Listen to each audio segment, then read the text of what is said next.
Comme pour tous les dons spirituels, le don de foi est accordé à certains croyants pour l'édification du corps de Christ.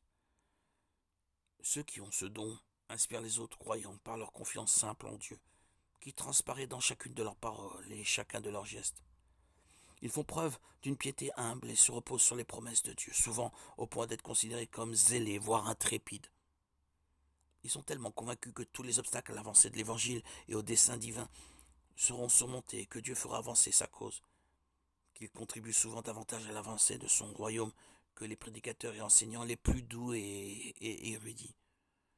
Dieu donne à tous les chrétiens la foi qui sauve. Mais le don spirituel dit don de foi n'est donné qu'à certains qui font preuve d'une foi exceptionnellement forte et sont ainsi une source de joie et d'encouragement pour d'autres.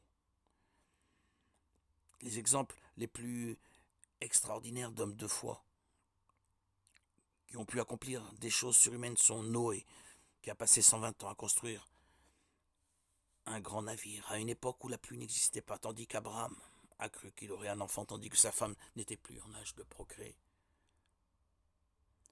Ces choses auraient été impossibles sans le don de foi.